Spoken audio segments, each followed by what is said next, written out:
Howdy, my friends, and welcome into today's episode of Forte Catholic. I'm so glad that you found us here today. Allison and I have recorded a great episode for you, and we really hope that you enjoy it. We talk about self-worth. We talk about her recent retreat. We talk about me going on the retreat that I went on last weekend. We're recording things all out of order. We also talk about just burnout, right? And then we have a guest today, something we haven't had in quite some time. Lauren Costabile. She has a very Italian name.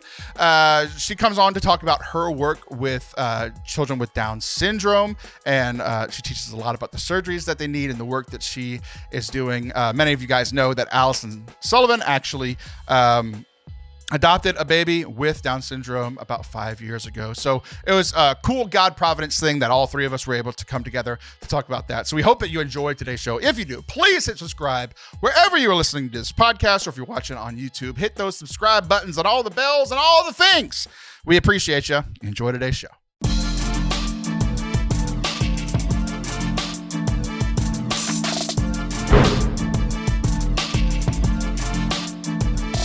What's up? Welcome to Forte Catholic. I am Taylor Schroll. That is Allison Jemima Sullivan. Hello, Allison. Hello, Taylor Schroll. Good morning. Good morning. How are you doing? Good. Your house is warm. It's cold outside. Glad to be here with you, enjoying your friendship. I really can't stay. Stockholm syndrome. No sketchy drinks. No. So I have a lot to talk about today. But we have to start good. with you. You went to. You finally went on a retreat. It was called like priests, prophets, and I guess we'll let the women come too. Yeah, no. It was pastors, priests, and guides. And yes, it was designed to fill up people who are leading and are probably like have an empty bucket, you know, and it was a really, really great time away. I got to be really reflective. I feel like we live at such a chaotic pace with all these lengthy to-do lists that we're never carving out enough time to sit and really listen to the things that are going on in our lives, the things that are shaping us that we might not even know. So I made some really great discoveries about ways that I have gotten off course that I thought were one thing, but were actually another. So it was just a really good time to dive deeper. It was great. Good. Very healing. I'm glad. I'm glad. Yeah. We were recording this before I go on retreat. So by the time you're all hearing this, I too have had a wonderful experience of talking to the Lord. We're going to be all healed up, Taylor. It's going to make for such a boring show. Well, we're halfway there. You're there. I'm not there yet. Maybe next month we'll be okay. I want to talk about self-worth today. Okay. I love it. I have a question for you that I want you to think about. Okay. What do you think is higher, your self-worth or the worth, or your worth as seen by the people around you? They're too interconnected because how I feel about myself is how others are going to perceive me. So how I feel about myself is how I'm going to be received. It's like you teach people how to treat you. Right. And so if I carry myself in a way that says I won't be talked to that way, which this is kind of a little bit of a tangent. It's an example of a bigger thing, but like I won't be talked to that way. Guess what? People are going to talk to you that way. Except for once a month on this show. Except for when I allow Taylor the occasional dig. But I think that those things are inextricably linked. So I'm surprised by your answer. Oh, really? Yeah. And for two reasons. One, I thought you were going to say, you've come a long way, I think is what is happening in my mind, because I thought you were going to say that you probably struggle more and like everyone in your life loves you. like that's what I thought was going to happen, right? But then also, I'm surprised because, I'm just surprised. Huh. Because I think a year ago you would have said something along the lines of, I care more about what other people think of me than what I think about myself? No, I think you were feeling pretty down on yourself. Oh, and everybody in your life would be like, no, she's incredible. She's a great mom. She's a great wife. She's a great friend. Like all that kind of stuff, right? Oh, interesting. So I see. I see what you're saying. So right. The retreat worked. I tried to tell you. I told you I was all healed up. That much. No, but I really think I want to get back to where you had kind of mapped this to go. But I do want to say that during that time of really needing healthy input when I was not necessarily healthy was really, really valuable. Like there would be things that I would say, even let's just keep it to this show, even in your friendship. Like there would be things that I would say when we're like picking each other's strengths or weaknesses or whatever. And I would say, oh, I can be kind of bad at this. And then you would be like, well, that's only a little true because you bounce back or whatever. You know what I mean? And there were these things that was like where I expected, criticism or a dig and then didn't get it. And it's like we lean on each other. We're so interconnected. So I think it's a temptation, I think, to say, I don't care what other people think about me. How I feel about myself is the only thing that matters. That's not true either. Like it all is connected. It all meshes together. So those were really valuable times is all I'm saying. Well, not only did you surprise me, you stole my thunder because that's where we were going to end. Is that true? No, I have more. I have more to say. Keep it coming. Say it in your way. Next week. No, say it in your way, and then. No, it's good. It's good. So I was thinking about it because it's interesting that you were talking about the other surprise of what you said was that the whole if I portray self-worth, it's what I'll receive. And I haven't really thought about it that way. But I do portray that like I'm pretty confident in myself, right? But people that know me and the person that lives inside of my head, me, knows, and people that listen to the show knows that it oscillates back and forth very quickly. Yeah. Where I'm God's gift to humanity and I'm a piece of crap and I'm worth nothing. Right? Yeah. And so my self-worth is often oscillating. So it's interesting to hear you say like if this is what I want to receive, then it is what I have to portray. Yeah. And it was interesting for me because I was sick the last like week and a half, and anytime I get sick, I get down. Right. Yes. And there were two moments with my precious little baby daughter that you love and she loves you. There were two moments where I was like, I am everything to her, like me and her mom, right? Yeah. But it's like, especially when in the moments it was just me and her, like the way she looked at me, the way we interacted, it's like I am everything to her. So it was weird that I was feeling like, oh, I'm not worth anything. Yeah. Because maybe things professionally weren't going the way I wanted, or personally or physically weren't going the way that I wanted. So I was feeling like, oh, I'm not good enough. I'm not as good as I used to be. I'm not. Yeah. And then I look in her eyes and I'm like, I'm literally everything to her, my family, my wife, my friends, and all this kind of stuff. So it was this interesting moment of introspection of like me feeling bad about myself and knowing that's not how the people close to me view me. Yes. So what you did is you kind of recentered on what's true, because you mentioned something, and I think that this happens a lot. So we have desires, right? Like there is a desire, and sometimes that desire feels so far out ahead of us that we're never going to get there. It's this like dry desert. And then other moments we might get like a little splash of it, like, oh, that's how that feels, this thing that I want. But when that thing that we want, when our contentment is contingent on that thing that we want, when we start to put You've been hanging out with those Protestant pastors this week. When your contentment is contingent on this continent. Alliteration? Is that all it takes? Is some alliteration? Sweet. I can do that. But when this thing that is good, because it can even be a good thing. I want to put out a good podcast. I want to, I don't know, influence people, whatever the thing is that is good. When that thing becomes the ultimate thing, it's not a desire anymore. It's an idol, right? And so I think that our worth can become contingent on, am I doing this thing well enough? And anytime that's the case, you're like setting yourself up for a life of misery, because the there is always moving. You're never going to get there. Right. And so if we could instead kind of take this Paschal mystery of being happy with the actual lives that we are actually living, not the one that we're planning out here, but it's like we have this life, we have this death, we have this new life, right? So the Paschal mystery. But in addition to life, death, new life, there's also like the 40 days of getting used to what you've lost, and the 40 days of kind of new truths. And then there's the ascension of like letting go. And yes, this part is my retreat. Yeah.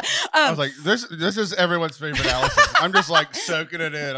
But the ascension of People letting watching on go. YouTube notice that I'm not even at my mic anymore. I just like back. Yeah, that happens every now and then. Where it's like, oh, I forgot my notes.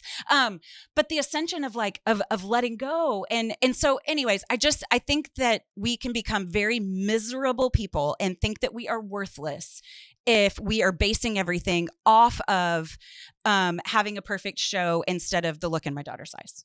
Yeah, very much so. For me, it was like analytics and stuff, and like looking at like, okay, we grew last year, but it was slower growth than it was the previous year. And like, so I was like stuck in analytics and the constantly moving goal, right? Yeah, yeah. It would be like, I just watched a golf tournament with my dad who was in town this past weekend. It would be like every time you hit your tee shot, and then they move the the flag another 100 because that's where I'm at, right? So I'm pretty constantly, it's a pretty common theme of like, I hit the ball pretty far. I hit it further than I did last time. And then for me, the flag moves another 100 yards away. Yeah. And it's like, so I never make it in the hole because the flag's constantly moving. But being happy with the life that you're actually living, there are so many people that I know that cannot do this, being happy with exactly what they have. Because the truth is, with like Paschal mystery of life, death, new life, is that like sometimes we experience greatness and there are splashes of this, creating and building and making and growing and learning and whatever. And then other times it all comes apart. Right. And if you could just be content, says Paul, if you could just be content with whatever the situation is, because it's going to circle. It's going to cycle around to come together and then fall apart, and then come together and then fall apart. And if you are not changed by the coming apart, if you are not made new by the coming apart, and you just like are back to the old stuff, that's miserable. The coming apart has to lead to more love, more life, greater knowing, and so then we can learn to love those times instead of, ask, why do you have me here? We can ask, what do you have for me here? I'm going to send you on a retreat the week before. I'm telling you. Every month. Go, shoot. Get out of here. Send the dollars, people. There's more where this came from. Right. So 2 stories with Felicity. It was just moments where I realized that like, I'm the only person that could have done this, right? Where it's like, with a lot of things, there's a lot of people that can make a Catholic podcast. There's a lot of people that could edit. There's a lot of people that could do this. And she was losing her first tooth. And it was getting really wiggly. And she was kind of freaking out because it's the first time she's experiencing this, right? And she would get really scared and start crying. When like I'd be like, okay, let's try to pull it out. And she freaked out. Like, this is new for her, scary for her. She was running away. It was really cool. It was me and Maggie, her older sister. Yeah. Maggie came and was like, Daddy's done this for us before. We've all done it. Like, it's fine. It doesn't really even hurt. But she freaked out. So, like, the whole evening, about once an hour, I would try. I'd be like, and then the first time I was like, let's try to pull it out. The second time, like an hour later, I got a little smarter and I was like, can I just see it? Can I just touch it? I'm not going to pull it out. Can I just see it? And I was like, okay. It's like, it was at that point of like where it's almost ready, but not quite ready. And then by the time, like it was time for bed, it was loose. Like I could have pulled it out, but she was flipping out. So I was like, okay, no worries. We'll wait till tomorrow. It's going to be fine. Nice of you. Yeah. So the next day, she comes home from school and me and Maggie are surrounding Felicity. And we're like, it's time. And she's like, no, I'm so scared. I'm so scared. She was crying. And then, I just talking to her and I kind of make her laugh. And as she's laughing, I pull it out. And she doesn't even realize I pulled it out. And I was like, are you ready? Goes, yeah. And then I just show it to her. No. She's like, oh, we did it, all this stuff. So it was just really sweet that like, I know her so well. And I know like she does cry a lot. And I'm pretty often the one that consoles her. Like we have this connection. It's like, I just read the situation very well. Yeah. Right. And it's like, there's nobody that could have done that and the way that she looked at me, she gave me a big hug. It was just a really sweet moment. And it was like, I needed that joy that day. That is so awesome. I love what you said about there's a lot of people that could do this thing. but there is only one person that could do this other thing. She loves a lot of people. She loves you. She loves my parents. She loves Sam. Yeah. She wouldn't let anybody else do that. No. That is such a precious reflection. I hope that you take time to write it down. I know that you won't. I did write it down. You did? It's in my notes. We're talking about it now. Well, I suppose it's in the record books. Okay, fine. Felicity, listen to this one. Put a flag on this one for Felicity. Sweet, but like the velvet, those moments of like where it comes crashing down, if you don't, like where we feel worthless, right? If you are not learning anything from those moments, and if you were just going back to old ways, it's like you have to ask the question, why do I keep burning my own house down? Like it doesn't do any good. That is a question I ask myself. But like the Velveteen Rabbit, it's like, okay. No, I don't. Yeah. Well, okay. This is good. It's like, okay.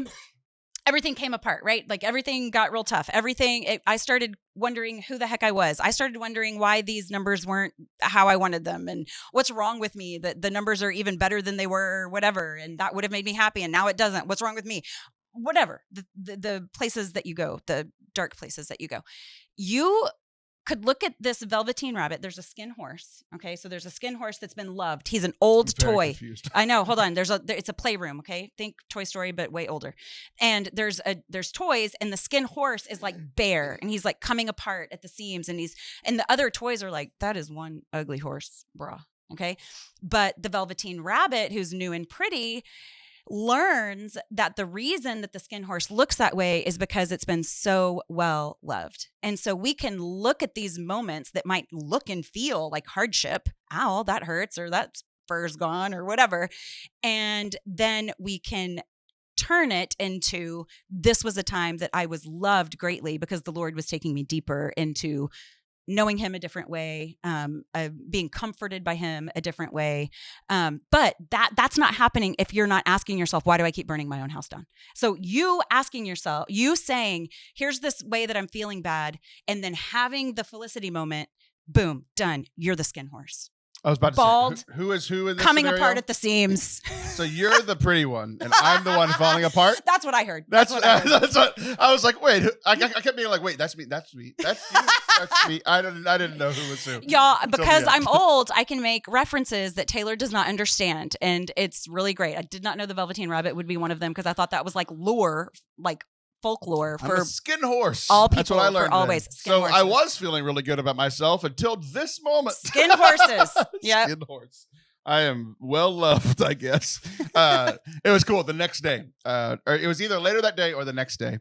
I was sitting at my computer and working. I had my headphones on and I was editing audio. And she came and she brought a little chair and sat next to me. And then she goes, "Oh," and ran off. And I'm like, that was weird, right?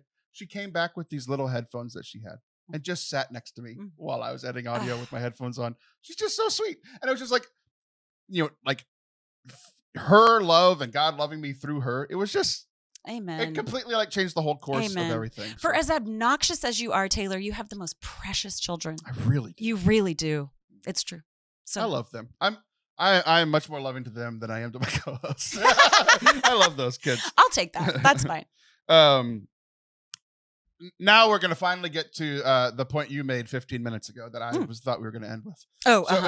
Yeah. So the last football game that was played was the Bengals and the Chiefs. Excellent game. Did you watch it? Oh, yeah.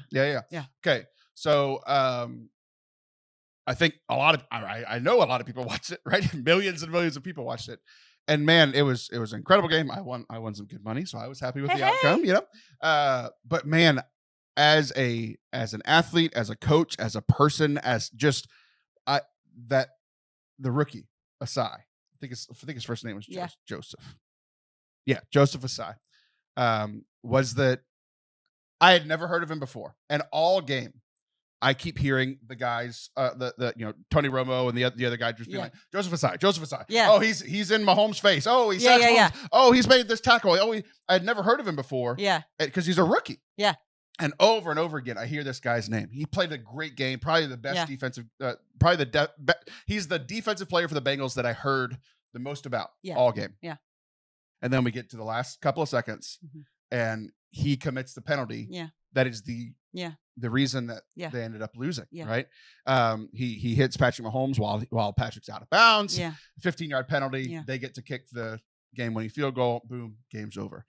And so immediately, you see him crying on the sideline. I mean, he puts on his helmet. You to watch him be fall alone. apart. And so there were a couple of moments.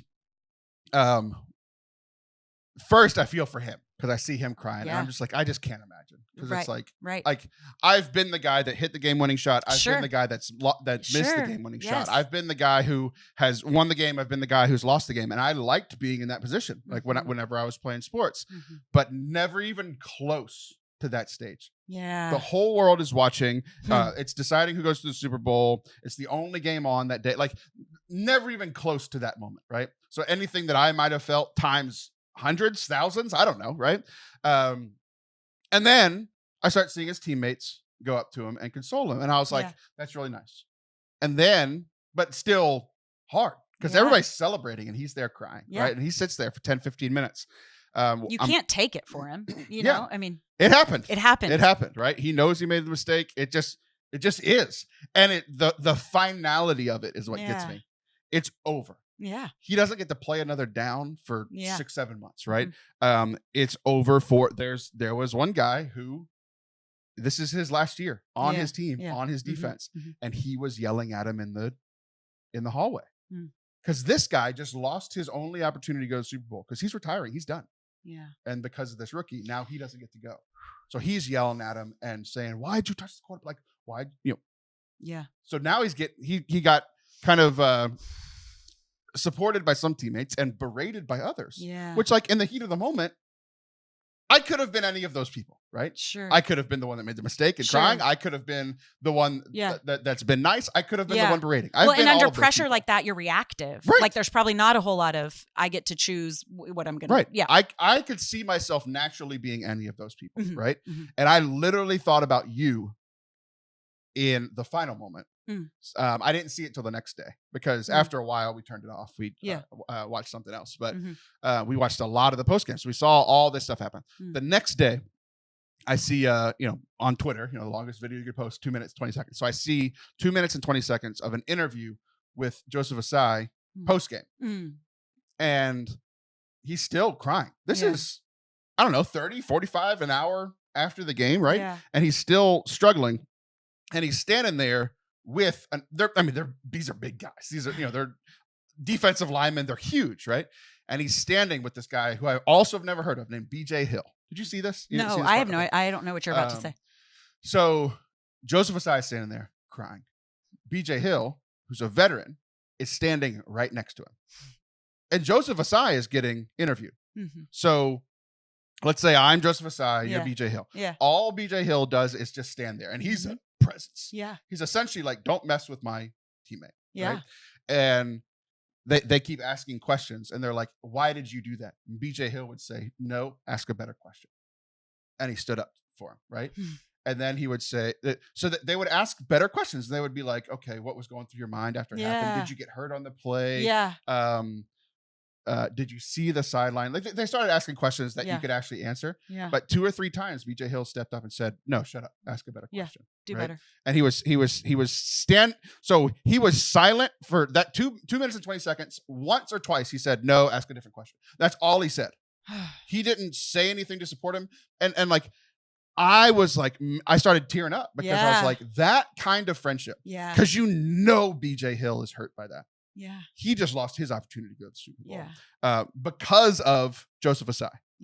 And he's standing there next to him, defending. I got goosebumps now. Me too. Defending him as a younger person, standing in front of him, not letting him go through, letting it make it worse, but just standing in the crap with somebody. And I was like, I don't have, like, there's a handful of friends that I have like that. And you're one of them. And I was going to thank you and be very nice, but you beat me to it. And you said nice things about me 20 minutes ago. Look at us. This might be a show first, when we're just like in a contest for compliments. What the heck? You called me a skin horse. He doesn't know it's a compliment. I'm gonna be feeling great later and be like, Allison called me a skin horse. I'm getting you a copy of the Velveteen Rabbit That's what I'm doing. You're going to frame it and read it to Sweet Felicity, and y'all are going to Sounds have like more something I would moments. Oh, The gosh. Velveteen Rabbit. Gosh, now that you mention it. Sounds great. Delicious. I mean, incredible. I don't want to eat a skin horse, but I'll have that Velveteen Rabbit. So anyway, I thought about you. Yes. Well, you're not wrong, Taylor.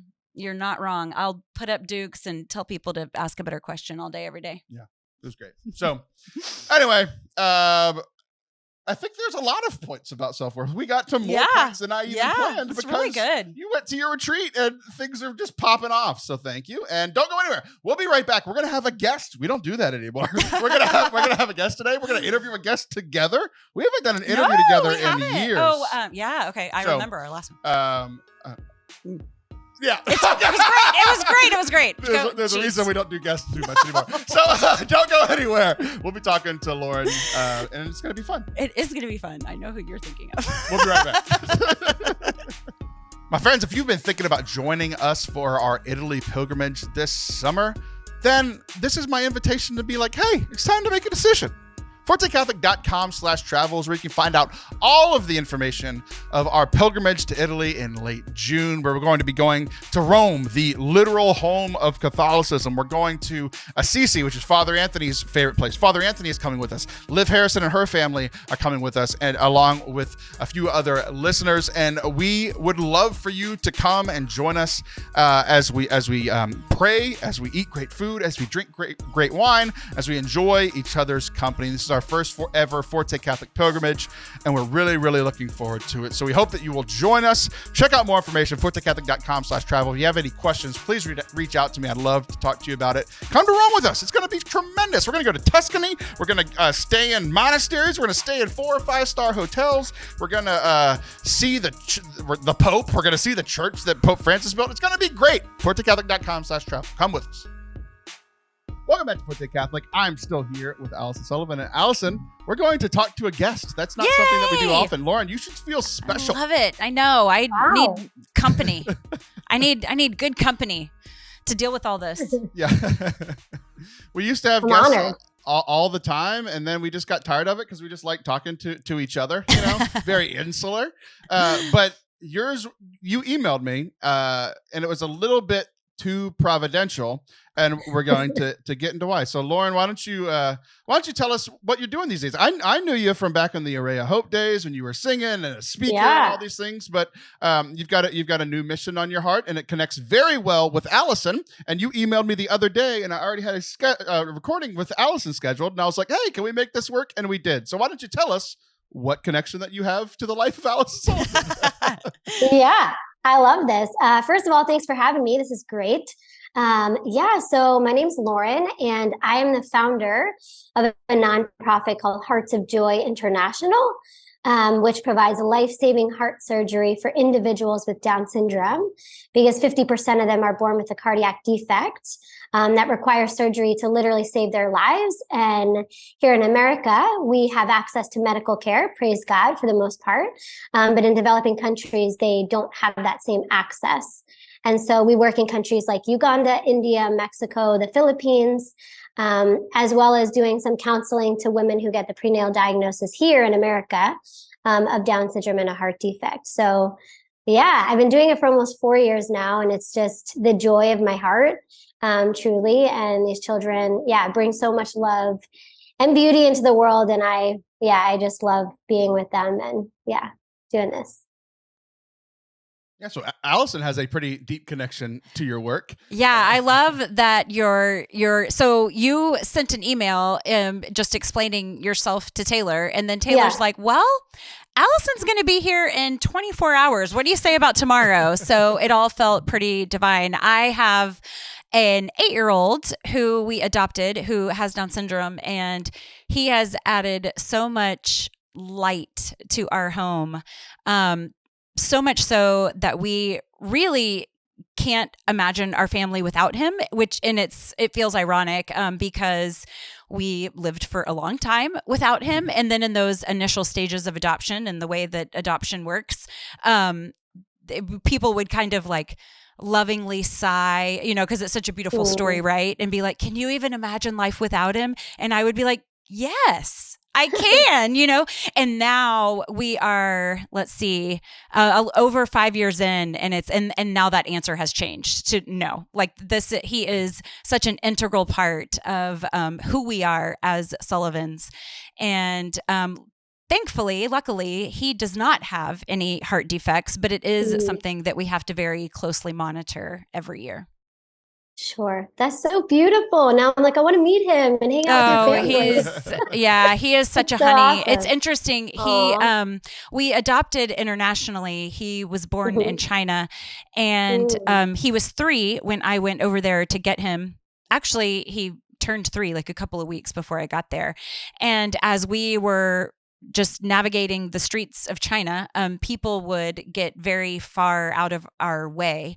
And, I was sitting at a park, and a very kind Chinese lady, she was trying to tell me in English that she didn't have.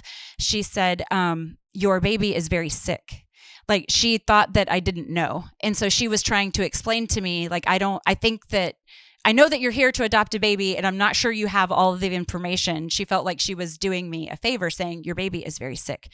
And it made it very it just kind of enlightened my experience while I was there, of what people were experiencing seeing us together, Right. And so anyways, I'm grateful to have him here. There are a lot of details about his story that will be his to tell. But you're right that there aren't a lot of things available in other countries that we probably take for granted here. So I'm so grateful that he's here and has the medical attention he needs and deserves. And I'm so, so grateful for how you're taking that expertise and talent in other places. So it's really, really important. Yeah. And I thank you. I can't read what you do and not be heavily invested, because when I think of you, I think of Emmanuel. So yeah. Thank you. What a beautiful name. Actually, we have 2 patients named Emmanuel. I love that. I love it. Name. That's great. Yeah. No, but from my experience working internationally, it's the fact that there's no access to care is because there's a great stigma against these children with disabilities, but in particular Down syndrome, because it's physical. So you could see on their face. And so they're not viewed as equal members of society. So why would they get access to the same care as you and I? So that's sort of the mindset of what we deal with on a daily basis through the community, also through the healthcare system, that we're constantly fighting for these kids because I'm like, these are the greatest people I've literally ever met in my entire life. So when I first was exposed to that was in 2017, when I went to Uganda for the very first time, and I saw, like with my own eyes, I always say I cannot unsee it. God showed me, and I couldn't just come home and go back to my life and pretend like that never happened, especially because of my vast experience working with this population. I worked with children with disabilities for years prior. And it was always very curious to see how they're treated in other parts of the world. It's just always been curiosity for me. And, I'm Italian. I'm very stubborn. I couldn't just be like, okay, we'll move on with our lives and pray for these children. And I know that's not for everyone, but God really placed it very deeply on my heart and told me, this is for you. This is your path, and helping these children and serving in this way. And I say it's a way I get to love the world. And it's just, it's been such a blessing. Not a girl. I love it. It's interesting. Because I would imagine that education, educating populations is a huge component of your work. Like, we can fix this physical thing, but changing hearts and minds of the communities that they're going to be in is probably pretty important as well. I was thinking about one of the things that I've just meditated on and really taken to a lot of prayer as a parent with a kid with a disability is that, we look at these things that we think are broken, or we look at these things that we think aren't perfect. And I was just thinking about how when the disciples would look at Jesus, like sometimes they didn't recognize him, like there's a couple of moments in scripture where it's like, I don't recognize you there. I don't see you there. I'm thinking of Mary Magdalene at the tomb, or the people on the road to Emmaus or whatever. And it's been really touching to me to see divinity in Emmanuel, and Emmanuel is his name very much on purpose, like God with us. Mhm. And Yeah. just because our society kind of glamorizes this idea of perfection or something, shiny and flawless, when I look at him, I see the beauty and simplicity of God. Yeah, amen. And I think too, oftentimes in our culture, we prejudge people even in the womb, but also once they're born, if they have a disability, with what are you going to do for the world? I think we do it with humanity, no matter what, disability or not. What are you going to do? What are you going to accomplish? But it's more of the fact that you are created by God and you're here. And so you have a purpose and God has a plan for you, not what am I going to get from you, or what job are you going to have? What school are you going to go to? What car are you going to drive? None of that matters in heaven. Like, it's the fact that God created us and we are his children that makes it like us have value. That's and so awesome. The way that we connect our worth. Yeah, we connect our worth to our productivity when really we were created just to be delighted in by the Lord. That is really, really beautiful. Yeah, that's a good lesson. Yeah. Yeah, it's interesting, Lauren, like hearing you say, like, kind of how it started, like how you went to Uganda and you saw what it was, and then it changed you and it touched you. And I've kind of always felt bad because, like you, before that experience, I've worked in ministry and I would speak and do youth ministry, conferences, all that kind of stuff. We had that in common, and I became a father in that time as well. And I remember like going to the ultrasounds and like being worried, like being scared of like, is there going to be something wrong with my child, right? Whether it's physical, mental, whatever, right? And luckily we haven't had any of those issues. And I remember thinking like, oh, I could never, I know myself, I could not be a good parent to a child with disabilities, right? Or special needs. Or I could never do ministry with somebody who's special needs. And then it was 2 years after I became a father, I had this opportunity to go back to this camp that I worked at that had a week for special needs children. And they asked me to come help. And I would have said no, but my baby sister and one of the other girls that was in my youth program had a heart for people with special needs. So I was like, well, I have to go now, so I went and I had a great week. Like there's all these assumptions of I could never do this or this would be too hard. I was able to do it, and it kind of opened my eyes to be like, okay, maybe this is something I could handle. But my heart didn't reach out to them the way that yours did, Lauren. Like I was like, that it was a moment of change, but I didn't then give my life to it. Right. So, you mentioned earlier, like kind of that connection, you felt that calling. Like, what was it about your experience in Uganda that made you want to, like, because you shifted your whole life to doing this. Talk a little bit about that.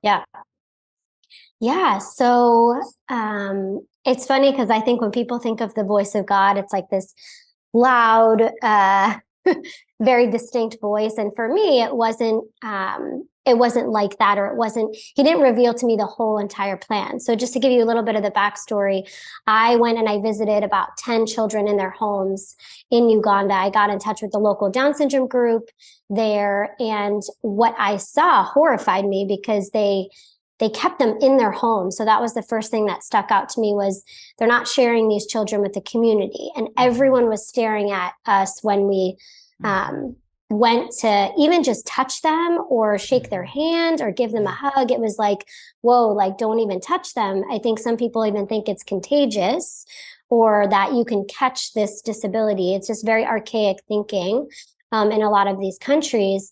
But really for me, it was the last baby that I visited. She was 6 months old, which is the perfect age to get the heart surgery that can literally save your life. And I just fell in love with her. I don't know how else to say it. And God literally told me, Lauren, help this one baby. He didn't say start a nonprofit, work in all these countries, do this. So I just followed that prompting because that I knew was God. And so that brought me on a journey of trying to find this little baby place to get her heart healed. And she had 3 holes in her heart. And it took me about 6 months in total for this entire experience. And I just put a video up online. I shared her story and I raised about 10 grand in like 2 weeks. So I said, okay, yes, that was the voice of God, because I can't do that on my own will. Like, no way. I'm not that powerful. But it also was very touching to me because I didn't realize that other people, like God was inviting other people into this.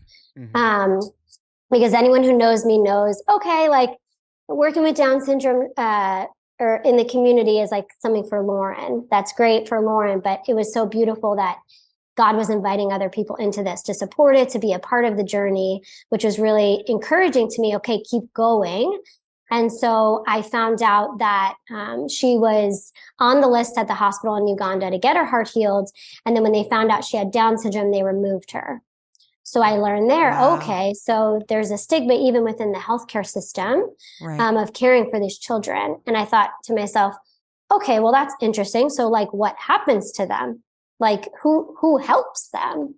And I kept asking myself all these poignant questions, but kept proceeding with the process. So I emailed every hospital under the sun, every cardiac team, every nonprofit in the UK, in Italy, in America, in Australia. And like I said, it took me a course of several months to hear back from anyone. And also, you could probably guess this from the work that I do, but I absolutely love Mother Teresa. And she's been such a huge intercessor in this ministry just because of the way that she loved the most vulnerable, that the world deemed unworthy, that she loved them the way that Christ loved them.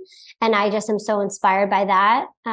Try to strive to do that every day of my life within this work and just my life in general. And so I was praying a novena to her.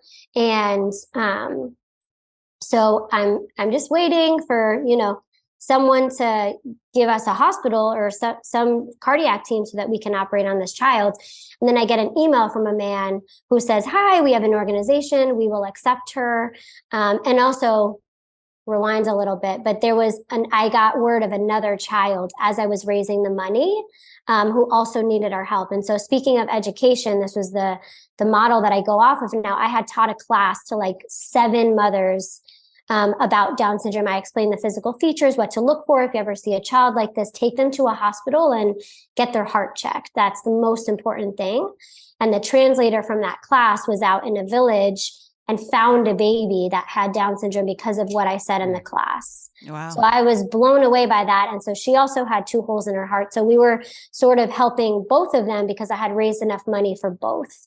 And so I get this email one day and it says, we've accepted the girls, but we're going to take them to India. And I'm like, India? Okay, Mother Teresa worked in India. Okay, this is a sign. So I keep reading the email. And would you believe at the end of the email, meanwhile, this was not a Catholic, maybe it was a Christian organization. I don't even know. And it said at the end of the email, I just want to let you know, the hospital that we're sending you to, the founder of that hospital was an Indian cardiologist named Dr. Devi Shetty. And he was Mother Teresa's personal cardiologist up until the day that she died in Calcutta. Wow. I was like, holy cow. Okay, God, you could not make this any more clear. Right. Yeah. Yeah.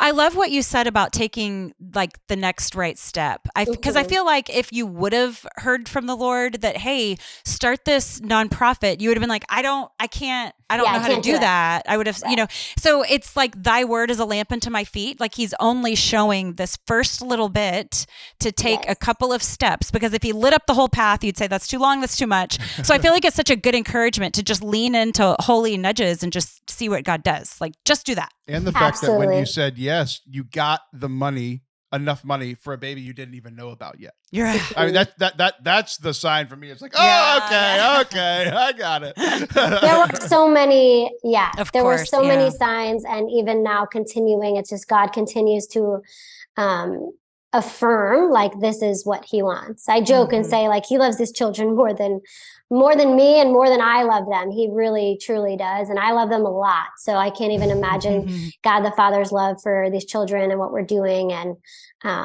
it's just so clear. It's like at some point you can't deny God. Like I would be a fool to say no to that. Like he made it so very crystal clear.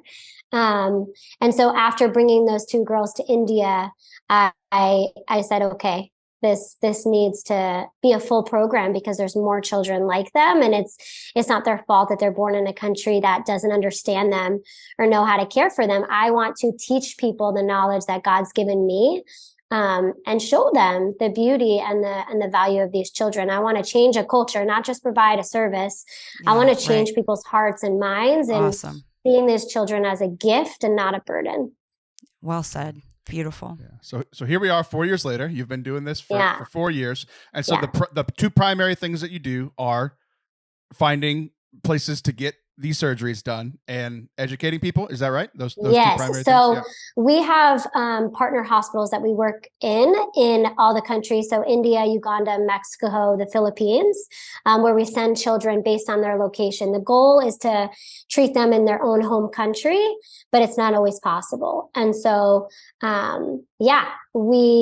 we provide the necessary heart surgery, but also equally as important, educating communities, educating healthcare workers, parents. And actually, speaking of Emmanuel, I want to share the story of this little Emmanuel. I think he was 2 when he got his surgery. He's got to be like 6 or 7 now.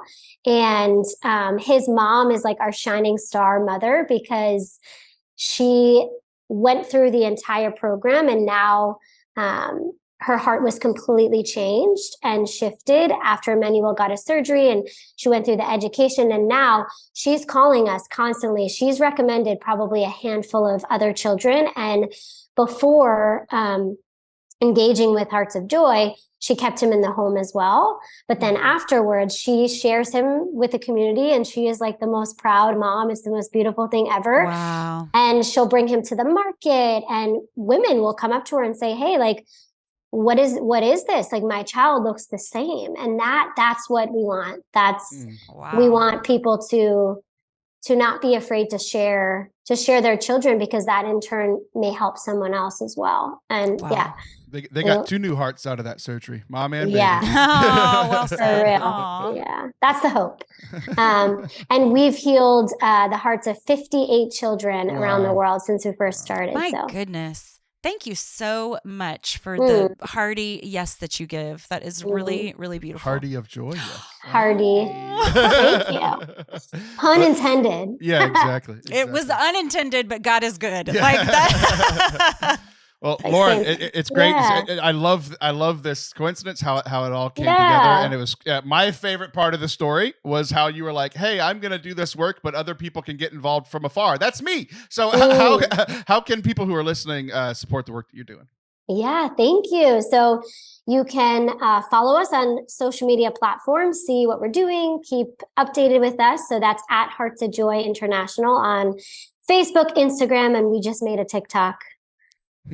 Nice. Relentlessly. Or reluctantly. And then our website, www.heartsofjoyinternational.com. If you feel called to make a donation or get involved, you can email us. We'd love to hear from you if this touched you in any way. And like I said, I know why God called me to this, but I'm always blown away and amazed at how he touches others and brings others into this beautiful work that he's called me too. So it's just really a gift. Yeah. So if you feel inspired, please reach out to us. I'd love to talk with you.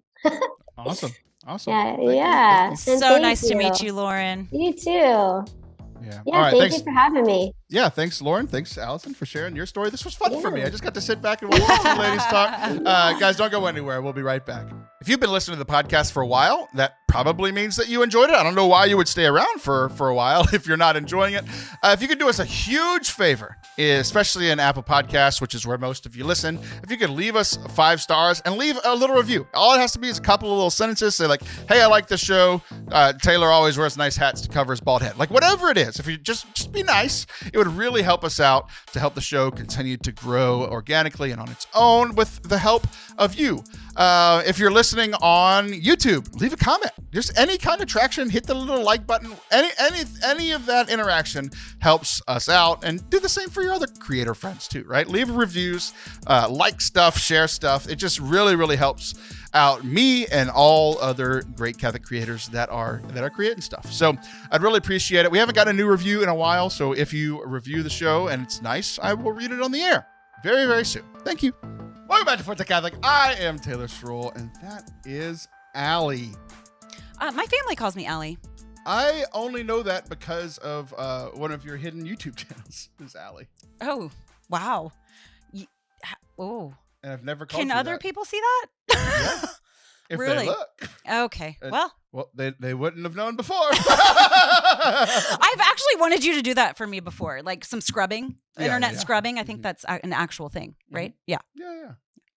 So I think there's lots of home videos on there that are probably pretty. I thought they were private. They're private? No.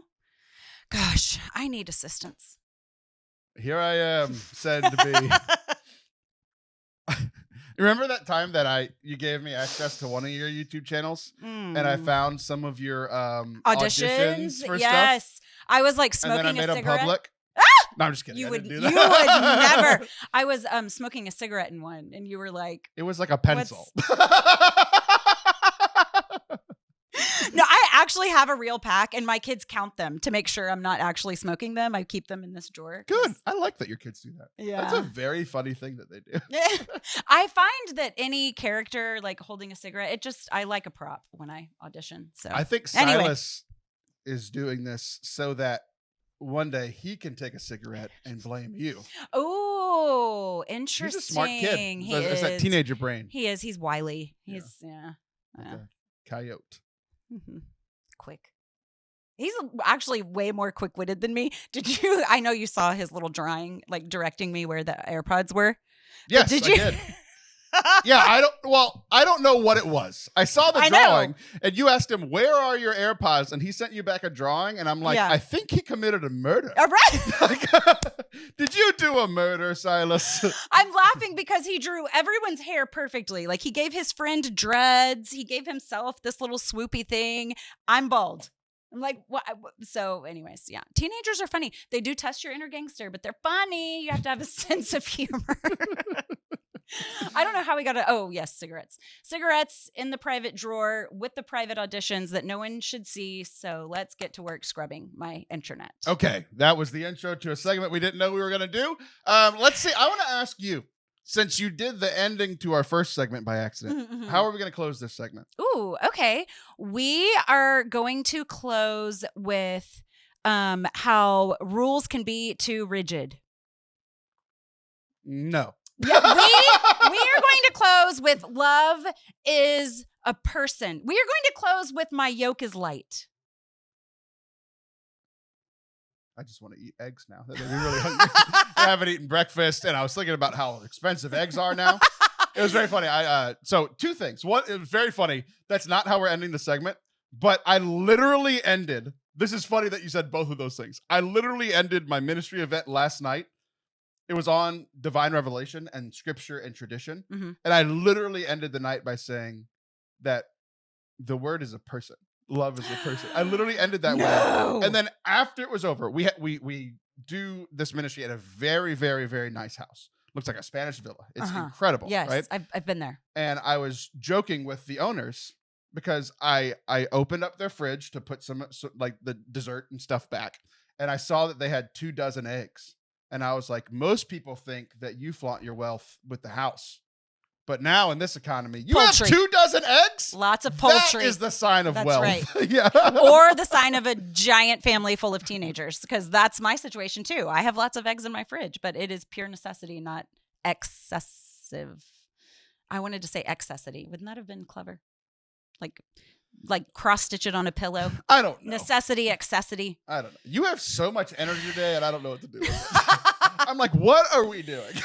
We're cross-stitching pillows. We're making throw pillows with clever sayings. Alliteration, contingent on contentment, and I necessity, not excessity.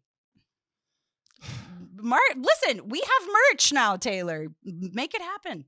I know. The only merch we've ever sold had my face on it and nobody bought it. And I realized that was a mistake. So cool. Do you remember when you very first showed me that? I close fist punched you. I do. It was so cool. You close fist punch me more than most people would think. It's true. It's true. Mostly sporting events. It's sports related. Okay, let's start our segment now. You guessed incorrectly. Oh my goodness. What? My phone. Stop. My phone has been. It's been on like. We have a transcript of what we've been talking about. It's alarming. currently listening to me, Oh my gosh. and it doesn't really know me very well. You know what's really funny is when we do, this is tripping me out. Yeah. I can tell that I'm not talking correctly because it's still listening Do to you us want and to typing it know out. that I could probably only do that by accident? If I wanted to do that, I would never be able to figure it out. Here's what we just said. Love is a person. We're going to close with my yolk is light. I just want to eat eggs. I have any breakfast, and I was thinking about how expensive eggs are. So not to fix what is very funny, that's not how I am in the segment, but I literally ended. Is that how bad we sound? No, Siri sucks. That was, I don't know how that even, I don't even know how to do that. That's what I said. I couldn't even try to do that. It would only be. Oh, that was great. I don't even know where my notes are. There they are. This reminds me of going live on accident. I'm terrified of going live on accident. Oh, I saved Liv Harrison's career one time when she went live by accident. I called her so many times. Answer your phone. Yeah. Trust me. She's like, what? I was like, turn off your phone. I don't, because there's no way she would have been. Anyway, okay. So what a segment we're doing. I know, Our first segment was so holy and so good, and now we're like just saying words that my phone can't understand. That Siri can't even capture. It's so funny because, like whenever we share, a lot of people interact with the show primarily through like our clips and stuff. Where we have, you know, and I put captions on them, and it's pretty funny that like I've noticed that it has a little bit harder time understanding me than it does you, Anthony, Liv, because y'all have more like all American alliteration. Sure. All American alliteration. I have a little bit of a Texas twang, so sometimes it doesn't know what I'm saying. Okay. Then we brought Catherine onto the show. Oh, funny. You're Boy, does it not know. It has zero idea what she's saying. That's hilarious. You're having to edit a lot of those captions. So much work to have That's Catherine so on funny. the show. She's worth it. She is. Okay, let's start our segment now. So a little bit of connection to our previous segment is one of the things, it's really weird. It's been a weird feeling that, most people by this point know that I've been editing Catechism in a year, and that it was the #1 show in the world for the first week of January. Right. And I had kind of been in a funk, and that was really cool. Like my first thought when I saw that was like, this is insane. And I was like, I realized that it hasn't set in yet. That like I have reached the pinnacle of what I can reach in my field. Yeah. Because this show is never going to be the #1 show. Okay. But I am currently working on what was the #1 thing in the world in my field. Yeah. I can't go any higher. Yeah. And I was real happy about it for a second. Yeah. And then it made me incredibly sad. To crescendo. Like it's all downhill from here. I have no goal professionally. I've done it. I've accomplished it. That feels great. But at the same time, I'm like, I don't want to work on anything else now because it's just pointless. Wow. That is intense. Yeah, it was real weird. And everybody's like, how does it feel? I'm like, I don't want to be honest. So I'm just like, it's awesome. Thank you. But then I was like, I don't know, man. It feels really weird. My drive to continue to work and like my work ethic is pretty good until about January 7th. Yeah. And then I'm like, man, this sucks. Man, I did not consider that for you. Like I'm kind of having a mind-blown experience right Everybody now. else knows that it's a great thing, and I'm the only idiot that's no, like, but this hurts. I hear you though. But I do think that there becomes pressure to do it again. I think that it's going to lead to more opportunities, things you can't even guess yet. I think that we can like map out these scenarios in our head and then anticipate how they're going to feel. But the truth is our present moment is the only thing we can effectively change. We have no idea what's going to happen out there. And so I think it's important to keep really engaged with that because those opportunities are going to become more frequent. So it's like you're doing one thing that is of that magnitude. But maybe the Pope will get a podcast. Maybe Jesus will get a podcast. Maybe. I don't know, dude. It's interesting. I know. Yeah. It's really blown my mind because we talked in the first segment about how I oscillate on like my self-worth and on how I'm feeling most days. And it's a pretty wide pendulum swing. But I've gone back and forth on this. There are moments where I'm just like, I just like sit in it. I'm like, this is cool. Yeah. Because I think like when I'm in a good place, I'm like, a year ago, I never thought this was possible. So like, talk about like small vision, small thinking. I never thought that I would work on something that is the number one thing in the world. I never saw it coming. Is it possible that it is right and just that you are not enamored, that you are not floating on clouds, that you are not all consumed and wrapped up in this? I'm just like, look at me, I'm the best. No, but I think it's possible that it is good to vacillate between that's really cool and you know, Yeah. like if it were only this thing, I think you would be too. That's interesting. It's an interesting I think that's insight good. because I think naturally I would go the pride route. maybe this is a sign of growth. And I didn't think about that because here I am thinking that I'm the bad person because Right. everybody else assumes We're that always I'm so mean to ourselves. everybody We're else assumes that I'm in a great mood and I'm like, oh no, kind of sad. Can I just I want a clip of that. This is why we put up with Taylor. This is why we put up with the obnoxious things. It's because he has these really endearing moments where you're like, okay, you just push me to my furthest edge and then pull me right back in again. It's been almost a whole hour and we finally got there. But that is so. I think it's good. I think that it should be considered a holy thing, not some lack of character or lack of morality that you are not fully content in that. We shouldn't be fully content in that. We should be fully content with, you know, these really. I heard this thing the other day that was like, when you ask kids and teenagers and adults and the elderly who they want to spend their time with, a kid is going to say, my family. I want to spend time with my dad. And a teenager is going to say, I want to spend time. Anyone but my dad. Yeah, my friends. Yes, exactly. I want to spend time with my friends. And then a 30-year-old person is going to, I want to spend time with Father Mike Schmitz or whoever. And then the elderly person is back to, who do you want to spend time with? I want to spend time with my family. Mm-hmm. And so I think what I'm seeing is more maturity than anything else of it's not this end all be all. And you know that. It's a good lesson. That's a good thing. Now I'm confused. It's where we like to keep you, yeah. Taylor. I don't know what to feel. Yeah. But I feel like that goes back to our first segment of you get glimpses of this awesome thing. It kind of splashes in your face as awesome. And then you know that things are going to fall apart again. And it's comfort with both. It's just being fully present in both of, hey, that was awesome. Hey, this is hard. Hey, this is going to be awesome again. And then it's going to be hard again. It's like, we're not just all good, awesome people. And the thing is that we would think that the antithesis of that or the holier version of that is, we are whatever. When really, no, you're just not that great. You're not that bad. You're just like everybody else, which is a mix of both, and then getting super comfortable with that. Yeah. It's been an interesting experience, and it has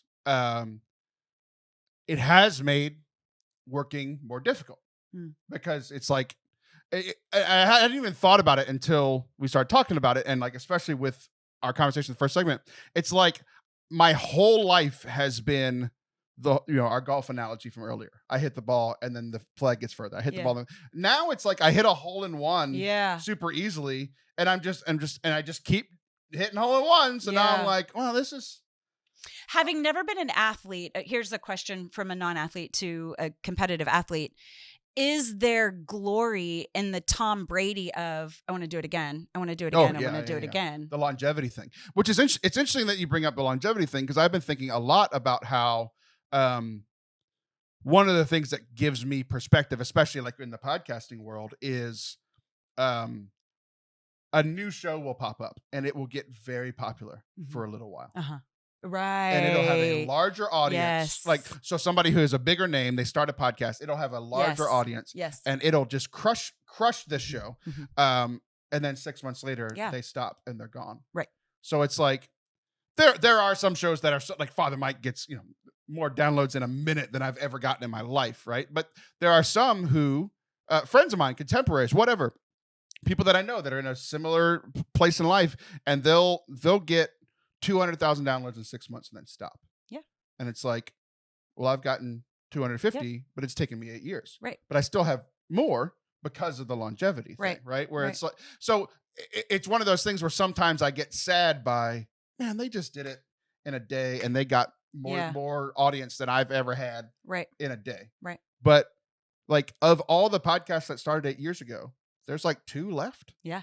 You know, so there is something to say about the longevity and like keeping your head down, and like that's kind of who I am. But it has been a weird last few weeks. I think one, because of just the season and it being Christmas and the Father Mike thing popping off, and like the last 2 years, I've been like working my butt off for sure. And we're finally to this point where I'm like, I'm tired. Like I'm tired of working 50, 60-hour weeks every week for the last 2 years. And so I was thinking about it the other day, because one thing that I noticed is that most podcast stuff is due Monday, Tuesday, Wednesday, because that's podcasts do better when they get released earlier in the week. So like I will work like 12 to 14-hour days Monday, Tuesday, and then maybe like 10 to 12 on Wednesday. Yeah. And then by Thursday and Friday, I have stuff on my plate where I could get done and could get ahead, but I'm exhausted. Right. So what happens the next week? Now I have to catch up. I have to work 12-hour days, 14-hour days on Monday, Tuesday, Wednesday. And it's this weird cycle, and I'm aware of it, but I can't get out of it. Because every week at the beginning of the week, I'm like, okay, if I just push through Monday, Tuesday, Wednesday, if I could even do a full day's work on Thursday, I'll be ahead. And next Monday, and every time I get to Thursday, I'm like feeling sick. I'm exhausted. I'm grumpy. And I don't have the drive to do it. And it's this cycle that I've noticed, and it's just been weird. And it might not be sustainable. Yeah. So one of your greatest qualities as a worker is your perseverance, is your ability to keep going and to not let setbacks define anything, but just be that, a setback. Okay. Opportunity to grow. But there's an influencer I love, Casey Davis, but she talks about rewarding your future self, or taking care of your future self. And so you do like maybe chores at night so that you can wake up to a more peaceful home in the morning. And so always kind of thinking about I'm doing this for my future self. And I just wonder, like, when I think we haven't even said the word yet of like what we were going to be talking about, but like burnout. So a lack of sustainability, like that's not sustainable. So when you burn out, I think a lot of times burnout happens because we have let a rule. See, you're going to sneak the rule thing in. The rule. This rule that you designed, that you made, this rule was designed to make things easier, to make you better, to make you more productive, this rule. And so now you're abiding by this rule. I have to do this rule. Podcasts have to come out in the beginning of the week, whatever the rule is that's determining these things for you. The problem with the rule is that it can become a weapon if it's like not under a greater rule of love and compassion. See, here's the thing about rules is they're not smart enough. A rule isn't smart enough to take care of you. A rule isn't smart enough to adjust. And so it becomes like this weapon that's wearing you down when really, since you were born to do this, his yoke is light. And a yoke is like literally this wooden. I'm so hungry. This eggs are expensive. This yoke that's like suited for you. It's not suited for, here's the man yoke. Here's the podcaster yoke. No, it's like this yoke is perfectly fitted for you, Taylor, Catholic podcaster, dad to Maggie, Chris, and Felicity, husband to Sam. Like this yoke is perfect for you. And so for it to be light, we have to have that greater rule over the rule that's like determining all the chaos or whatever. It's very interesting that you bring up the yoke thing because we're going to breakfast. No. Well, yeah, we can. Okay. After the interview, which you've already heard. I was like, wait, no, we have work to do. I'm like, well, they already heard it. It's very confusing. Time is a void.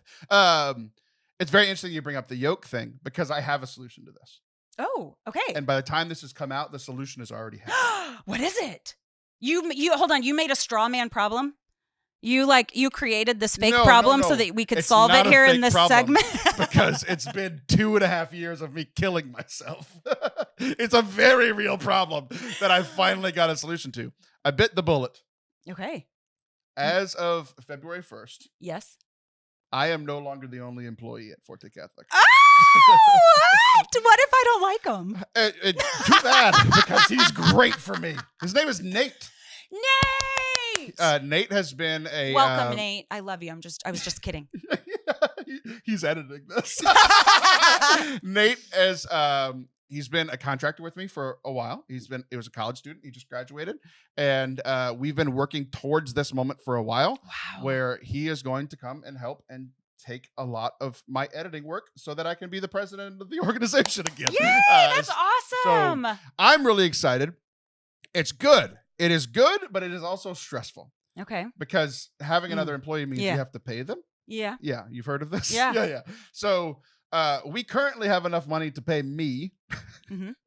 So we need more editing work, which is coming in, to be able to sustain his salary and my salary. I'm taking a pay cut for a while. Okay. But it's going to free up my time to go be the president of the organization, to go do some fundraising, to go get some more events, to go find some more ways that we can get income. Yes. So it is great, and it is also a little stressful, because we're taking a very big leap. Yeah, you're leaping without a net, and the Lord loves faith. Yeah. So if you like this idea and want to support it, ForteCatholic.com/donate. You can become a monthly donor, a monthly sponsor. We are a 501c3 nonprofit. Yep. So if you would, now I used to have 5 mouths to feed, and now I have another adult mouth to feed, and his name is Nate. So if you would like to support us, we would really appreciate it. ForteCatholic.com/donate. It's all tax deductible. You can give monthly, you can give a one-time thing.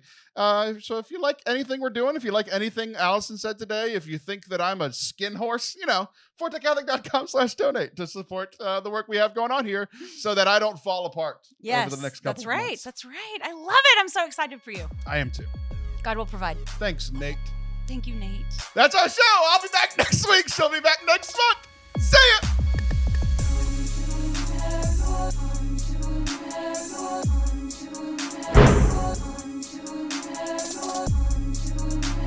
Thank you guys for watching and listening today. I hope that you enjoyed it. If you did, please hit subscribe wherever you are watching or listening. We will be back very soon. I think next week is Catherine Whitaker. We're going to have a great show for you then. So hit subscribe so you don't miss it. Love you guys. Talk to you soon.